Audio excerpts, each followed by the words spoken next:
Okay, hi everybody. Thanks for coming back. For those of you who are new, my name is Mickey. I'm a therapist and we talk about therapist-y things on this channel. This video is a little different. This is part 2 of the Therapist Rates YouTuber apology videos, and if you have not seen part 1 yet, I will put it in the card up there. But like I said, this is part 2, and if you've not seen part 1 yet, I strongly recommend that you go watch that first, because we are just going to jump right into it. So I wanted to say hi, thanks for coming, this is part 2, and on with the video. Okay, bye. Now, it's also a fact that many people complaining that I'm shutting down criticism, they weren't actually there for that. They were there to build and participate in a public attempt at pushing a few different narratives, at frankly pushing my cancellation. But people who tried to force points in conversations elsewhere before I was ready, where I had the power to block, I did. But I wasn't doing a great job of communicating that I needed the space or that I wasn't ready. Now, for now, people who try to state things about me as facts that I know to be untrue, I'm definitely still going to be blocking. People who just outright lie and go, no, I'm sure it's still X, Y, or Z. I think there's a case to be made about healthy boundaries here. I don't know that that was voiced in the most effective way. And again, that this was like really the venue for that, but like, fair enough. I'm all for people setting healthy boundaries. Yeah, battery died. Sorry. So if there's a weird cut, that's why. I'm aware that Gabby is one of the single most hated people on YouTube, perhaps the most hated person on YouTube, and that regardless of whether or not that hatred is justified, which for me and my personal philosophy, hatred of an individual is almost never justified. That's my worldview. But even if it was, I know that the obsession with hating her is also real. I'm not saying that everyone who disagrees with her, dislikes her, or criticizes her is that way. I'm not saying that. In fact, I'm not even saying most of those people are that way. But it's so many people that even it being a subset, there are thousands of people right now who have such an obsessive hatred of her that a major part of their day, every day, is trying to burn down her world and anything it touches. This comes off as a little bit like Gabby Hanna is a controversial person, and there are definitely some people who are like taking it too far. And so I'm just writing off any of the criticism that I've gotten for supporting this person, because there are some people who are like taking it too far. So it's fine. I can do whatever I want. And like, no, that's also not helpful. When we try to justify and rationalize our mistakes, especially based on exceptions, that doesn't serve your purpose of making an effective apology. So it's very frustrating to me that this was voiced that way. I don't know that he intended it this way, but it kind of came off like, I know that you guys are fucking crazy, so I get it. You guys, you're criticizing me because you guys are unhinged. So that's probably what it is. Definitely not because I did anything wrong. And like, not a good look. And some of those people, it was clear, were in my comments. And then final reasons why I turned off the comments and went on a blocking spree. With all of that in mind, was that not only was the engagement on the video itself low, as in how much people were watching of the video before leaving, to me that, sorry, I'm getting all jumbled, but to me that indicates most people weren't even trying to hear me out. I already suspected that. And then I noticed there were more views on videos spinning and changing what I said and changing my motivation than on my video itself. I'd also like to submit this clip for evidence here because, again, this feels suspiciously similar and worth having a conversation about. I'm just going to kind of leave it, actually. And it's because when she talks about me, she gets hundreds of thousands to millions of views, and then she posts a little makeup get ready with me and it gets 4,000. This is the thing that is super frustrating to me, because as if this is the only thing. This is one of the things that's super frustrating to me about this whole situation. First of all, he acts as if he is forced to consume content on the internet related to commentary on his actions. He made the willful choice to get on the internet and look up what people were saying about him. That's not on anybody else but himself. Second of all, it's not a good look to say that I turned the comments off because people weren't giving me the views and clicks. People were giving other channels the views and clicks. So I got mad and penalized my subscribers or my community. One of the things that's on our rubric is to make space for people to share how they feel. Turning off the comments and the like to dislike ratio is like the number one thing that a YouTuber can do to indicate like, get fucked. I'm not interested in your feedback or your feelings. I'm basically here to yell into the ether and then run away. That's not, it's not the best. So there are entire channels who get virtually no views on any other video, except now when they're talking about me or they're talking about Gabby and me. But now it actually works to just be me. And I'm not kidding. Those channels are getting thousands of views. There will be people watching who go, they are? Well, I'm going to jump in. Here's the issue. It's so frustrating to me to hear someone like Jimmy Snow say this, because the bulk of his channel is commentary. And as small creators, we are rewarded for making content about topics that are controversial and that are trending. He knows this. He's well aware of this. And so it's very frustrating and disingenuous to make the statement that you turned off comments because you feel people were taking advantage of the situation, or I'm not even sure what the implication with that is, but it just, and again, this is not an apology. This is not apologizing, and it does not serve his purpose. Which is disappointing. So here I also want to note why it has been taken so long for me to address this all, and it's simple. I was not ready before now. If I had rushed and just apologized for everything people said they disagreed with, it wouldn't have been genuine. I needed to be able to cool off from the defensive state I was in and get to a place where I could really start considering and listening, and truthfully, like, I hope I'm there now, but this is, I don't know if I am. But there's been a sense of urgency lately that I'm kind of taking a shot at it as soon as I feel like maybe I'm ready to go. So this is something else that I wanted to highlight as like very human and very normal, and that I really appreciated, actually. I think that this is a helpful disclosure and also like a good example to set that it's important for us to take time to feel how we feel and process our emotions before we apologize. The only thing I will say is that I wish there had been more communication, even something as small as a community tab post or like a tweet or something to just say like, hey, I hear you, but I'm not ready. I am freaked the fuck out right now. So I need time and space to get my shit right before I try and address this, because I want to do it justice. That's a pretty easy ask, I feel. And that's also something that you can ask a staff member, a PR person, social media manager to do for you so that you can still preserve some level of peace and like mental health. And so I wish that there had been some communication about that. But I do think it's really important to honor that we need time and space to process how we feel before we just rush into apologizing because we feel compelled to. Again, if you're making an apology because you feel like you're supposed to be or you feel obligated to, that's not a good place to start from. It should really come from a genuine desire to repair the hurt. So I think that's fair. All right, let's talk about what a lot of you are here for. My fan interactions. And technically it's in a minority of them, but lately it seemed like a lot more. They've not been great. More specifically, my interactions with fans and commenters who are being confrontational. And I'm working on it, kind of like what I was talking about before in therapy. That doesn't mean that I don't think that many of the times I said fuck off aren't justified at all regarding like the conversation itself, but I definitely had forgotten the same thing that I asked Rachel to do. To not forget. I forgot that there are humans on the other side. And so to anyone I hurt by treating them basically like they were a Twitter bot, that was fucked up. And I was wrong, and I am sorry. And this is a character flaw of mine, and it's a tough one. When I get defensive, I get angry, and plenty of my logical faculties basically take a break. But again, I want you to know I'm working on that.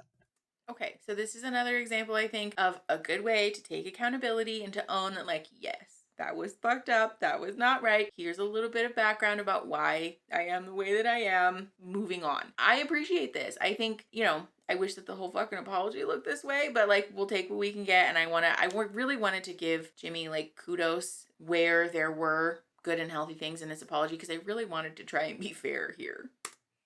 I know I'm a person who's going to be in therapy my whole life. And I will never be perfect, even on the last day. Anyway, my therapist also pointed out to me how much power a condemnation might have from a public figure. So while I know I'm a goddamn nobody, like to myself, the person I'm fighting with on the other side of this is in a power imbalance. And that makes the weight of my words a lot heavier. And so I have to be a lot more responsible. I want to say to anybody that I told to fuck off, I'm sorry for doing it. I really am.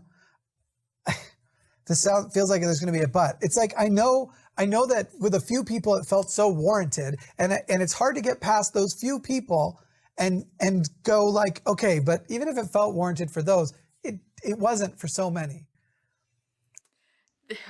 This is what I'm saying, like very mixed bag. So we had the owning of the power imbalance there, and I'm glad that we called that into the room explicitly and just said, this is an issue and this is something my therapist pointed out to me, blah, blah, blah. That to me indicates that we are having like real, honest conversations about how to improve and what to work on. So that's fair. But then we double it with this like, I'm sorry question mark, and like, well, you know, it was sort of, it felt justified for these people, and like maybe it wasn't for them, and like just like, these are feelings and thoughts that would be much better placed in your private life with your support people and your therapist and like your friends, your partner, you know, like your internet apology video is not the time to air that out. It's not helpful. It doesn't serve your overall purpose. And I think that's a good reflection question to ask when you are making an apology for yourself. What purpose does this remark serve? What am I trying to accomplish by saying this particular thing? And if it's defending yourself, if it's making yourself feel better, doing anything other than repairing the wrongs or repairing the hurt, you don't need to include it. You just simply don't. And honestly, even the people I felt warranted for, it wasn't warranted to be public. So even the ones that I was really mad at, I am sorry. And I fucking feel bad. As a quick note, I will also talk about how I feel about friendships and dating fans, since we're talking generally about fan interactions. It's come up a little bit, both of them, so here is that. Let me start off by saying that in both cases, friendships and dating, it's tricky. And as a public figure, you have to go out of your way to make sure you aren't violating a power imbalance.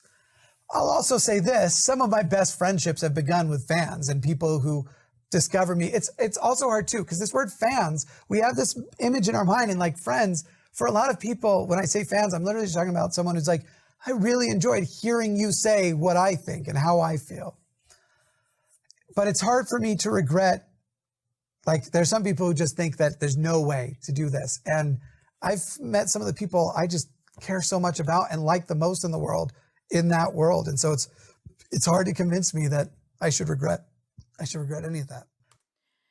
So this is something that I think he and I will fundamentally disagree on, and I think this is partially because of my background as a therapist. This is something that we have conversations about ad nauseum in the profession, about very specific or very strict boundaries that have to exist in the therapeutic relationship. And so I'm not at all fazed by the idea that you can't engage with some people in a particular way. It's literally my job. Don't get me wrong, there are definitely people who I have been a therapist for that if I had met them in a different, like an alternate universe, we could have been friends probably. Like maybe we were just very similar as people, but in our present life circumstances, that is not and will not ever be an option. That's not fucking allowed. And like, yeah, it's a little bit of a bummer sometimes, but like it is what it is. And it's something that you just have to make peace with and you have to accept, because A, that's not going to change, but B, it's not as alluring as you really think it is. Because when you sit back and you really think about the power imbalance that exists there, it's a weird thing. It's a fucking head trip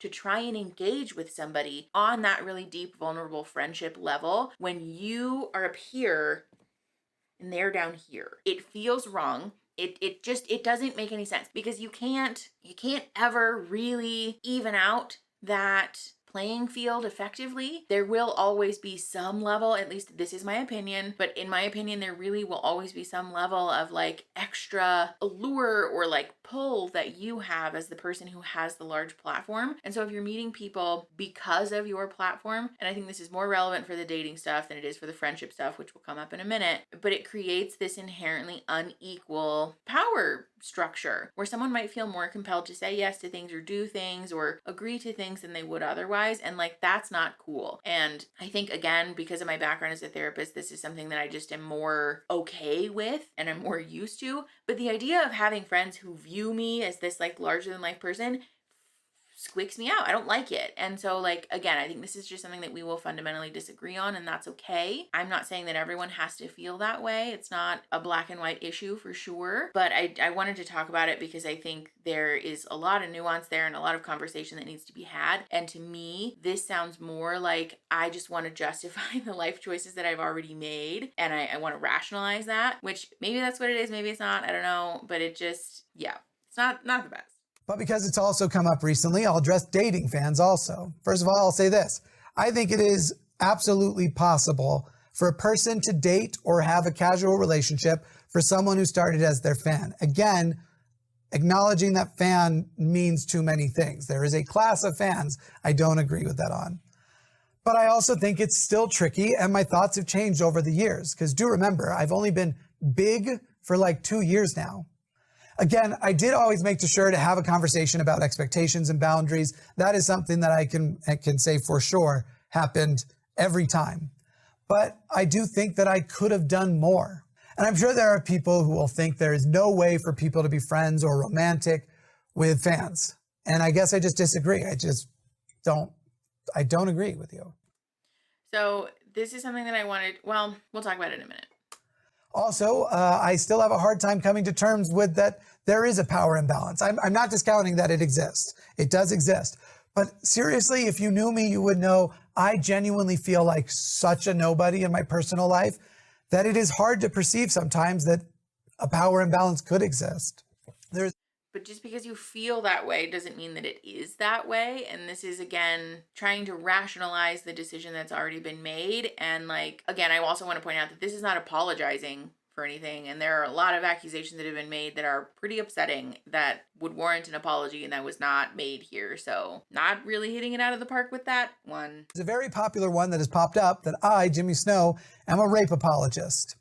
This is another one that I reject 100%. I resent the assertion, and I am honestly contemptuous of those who say this.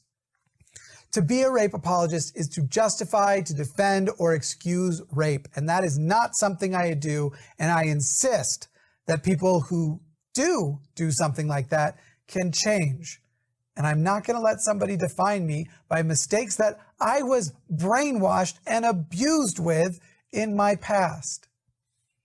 But then I also get accused of defending or supporting a rape apologist, specifically Gabby Hanna. And so I want to say this first. One, being a friend's person, that's being a person's friend, that does not mean that you condone a single action of theirs. And I also think that every single person watching, every person probably in existence, has at least one friend or family member with a super shitty view. So see how we're not taking personal accountability here? See how instead of looking inward and doing the introspection and like owning, talking about how I could have done this better, this was my area of responsibility, blah, blah, blah, we're doing this. Like just pointing at everybody else. You guys probably have friends and family members with shitty views, and just like the whole, like I, have contempt for people who call him a rape apologist, whatever. Like, it's not about that. This is not that. And I understand that that might not resonate with what he believes about himself. But again, with an apology, it's important for us to set the ego aside. You have to be willing to leave your ego at the door to have a productive conversation about, I don't see that. I don't understand that. That to me doesn't feel representative of myself. Can you please explain to me why you feel that way? Or like, I would need some more context. I really want to understand. I want to hear where you're coming from, but I don't get it. Like, that feels very different than like, you're wrong. I resent the implication. This is not an apology. So now let's talk about the most common accusation. I picked Gabby Hanna over Rachel because Rachel posted a critical video of Gabby's poetry. So let me start with something I definitely did wrong. I just shouldn't have said anything to Rachel about the review, even though my intentions were absolutely pure. See, we just did it again. I shouldn't have said anything. Oh, but my intentions were pure though. Stop with the, don't talk about the intent. It's not helpful. It's not relevant. It doesn't help your case. Just don't. The only reason why I brought it up was because, believe it or not, empathy. Something that I used to think I didn't have enough of, and then learning how it works with autistic people, lately I feel like I have too much. And so that brings me to this. There has been a narrative running off all of this that I have been silencing sexual assault survivors. And the implication when someone says that and say, like, tags you in a post with other women that you work with while completely making bad faith arguments is that you're trying to shut up women who have been assaulted because they had been assaulted, because they were sex assault victims. This is simply not true. And it is a narrative that could be driven with any group, honestly. You could do this with anyone. Anyone who tried to push the conversation when I wasn't ready or post things about me that weren't true, yeah, I blocked them, regardless of who they were. So a person could cherry pick from those people I blocked. So they say they picked out just Black women or just trans men or whatever group you like and say that I'm silencing those people too because they were being blocked. The thing is that everyone was being blocked.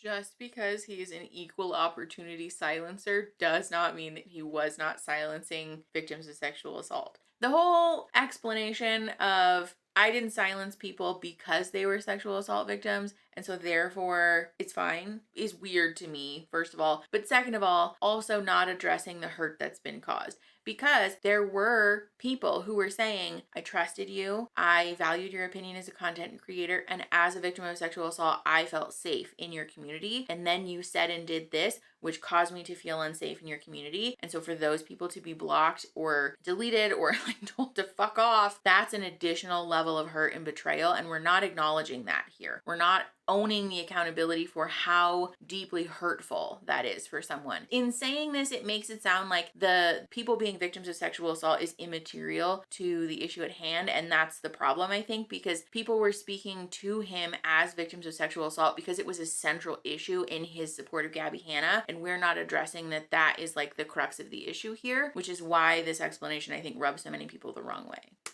That's kind of it. That's kind of the depth of it all. But I do understand that if you have concerns about my associations, that could be coming from a place that is genuine, that is from your experience, and that it might hurt extra if you are then blocked. So I'm not saying I'm taking nothing from that criticism, just not the criticism as it exists on the surface. Because I do absolutely take exception that I was targeting these people for silence. And honestly, I can't really silence anybody. I can stop you from using my platform. I can stop you from trying to force conversations and narratives on my platform, but I have never tried or advocated shutting down the platforms of others, even those platforms that have people lying about me, like completely whole cloth lies. I don't understand. Is he trying to paint himself as like such a nice guy? Like, thanks, I guess, for not campaigning to shut down the voices of people who are victims of sexual assault. Like, whoo, yikes. And I will tell you, I am a victim of sexual assault myself. I've mentioned it on my channel. I don't like to go a lot into detail about it. But anybody who has seen my channel knows that I take sexual assault super seriously. This is so frustrating. It feels very like the way that all of this was phrased really did not help advance the conversation from a place of compassion and from wanting to learn and grow and do better. And I think ultimately that's the purpose of an apology. And so we very much missed the mark here. And I really think that this gets to the point that hurts the most. Seeing people reduce all of the work I've done, all the work I've done on myself, all the work I've tried to do for others, and trying to make the case that none of that matters and that I shouldn't be able to keep my platform, which I think has been used almost entirely, mostly to try and make the world a better place. Even the Sometimes Show is built to raise social awareness and promote causes that I care about, even if obviously sometimes the Sometimes Show does it through humor, sometimes crude humor, sometimes gross humor. I'm so frustrated by this. This is like taking it to the very far end of the spectrum and saying like, this is the thing that people do in real life arguments where someone will say, hey, why did you say that? It was really hurtful. And they're like, you know what? I can't believe that you would say that I am the kind of person who would be out here intentionally hurting people and abusing people. I can't believe that you would insinuate that I am that kind of person who really wants to hurt people. Why would you say that I'm a person who enjoys hurting people? Like, what? No one said that. I mean, I'm sure maybe someone said that, but like no one said that. And so you're defending a point then that's not being made. Stop that. People are allowed to say this was hurtful. This didn't land well. This doesn't seem to align with the values that you've outlined for your channel and your community, and for that to be valid. This is the other thing about this that is like, ooh, it grinds my gears. The whole like people are trying to pry my platform out of my hands thing. Like, don't get me wrong. I don't want to minimize the pain and suffering that he's been through, because I can't imagine what it would be like to lose that amount of subscribers as a like small to mid-sized channel. That's scary for sure. But the insinuation that people are trying to deplatform him is disingenuous. This person has, well, at the time had over 400,000 subscribers, and even after losing like 20K in a month, still has a platform that's absolutely freaking gigantic. No one's trying to deplatform him. He's not going anywhere. The assertion that losing 20,000 subscribers is the same as being deplatformed is wild to me. I think it's clear if you look at the comment section of any of his most recent videos, there are plenty of people who are happy to support him. Even the comment section on this video, people are happy to support him. And so again, this just feels like a grab for sympathy, like feel bad for me. And like, that's not the purpose of an apology. That doesn't serve the purpose of repairing the hurt. And so I'm not sure why we included it. I've seen those comments too.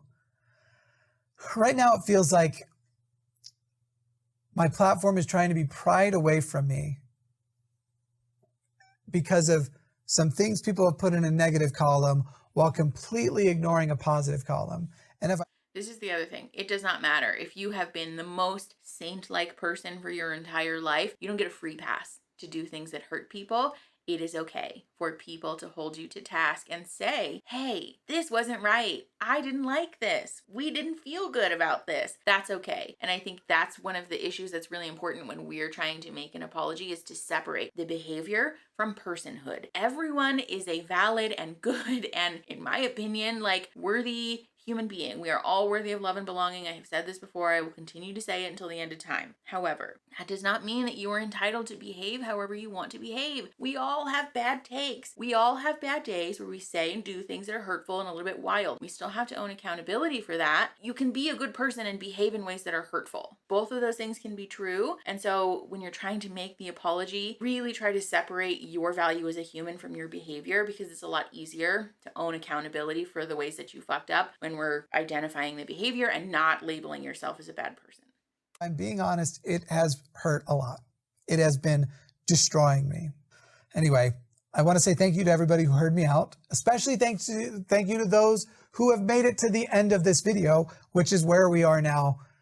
I hope there can be some understanding, and I hope things can move forward. I hope there can be, I hope that there can be a positive place for me in the world and a positive type of activism with me in it going forward. Okay, so with our little rubric, use the words I'm sorry. Yes, we did do that. Own the impact. Most of these are going to be like the emoji, because technically yes, but then also we kind of undid that later. So like 50-50. Don't use the word but. Big fail. We definitely use the word but. Share the steps that you'll take to not repeat this hurt. I will say that he did say he was going to make a donation to the Trevor Project with some of the proceeds from this video. So I guess that helps a little bit. But we didn't really get like an outline for his plan. I mean, I guess he did talk about going to therapy, actually. He talked about going to therapy and working on himself. So we'll give him credit for that. Don't make it about you. I would say like big fail for that one. Make space for others to share how they feel. On the initial video, fail. But on this one, the comments, as far as I'm aware, are still open and still people are still commenting and sharing how they feel. So fair enough. Take full responsibility. Ooh. Be genuine and authentic. I do think that he is being genuine. I do think he really believes the things that he's saying. Don't talk about intent. Nope. We definitely talked about the intent. Never ever say, I'm sorry you feel that way. This one, I guess, we'll give like sort of a half and half, because I think he almost said it and he just stopped himself to say it in a slightly more intellectual way, but we can't know for sure. So it did have like the same energy as that statement, but to be fair, he didn't say those specific words. So there's that. Like I said, I really wanted to dissect this because I think there's a lot to learn here, because this is the first YouTuber apology we've seen that isn't just like failing with flying colors, you know? And so I do really hope that you guys enjoyed this and found this useful. Please let me know what your guys' thoughts are in the comments. I would love to know if you guys have additional thoughts, or if anyone agrees or disagrees with me. I would love to chat with you guys about it in the comments. So let me know. And then if you like the video, subscribe to the channel. We do content like this, but also other fun therapist react style content, and share the video to help the channel grow and to help each other grow. I will see you guys next Saturday. Okay, bye.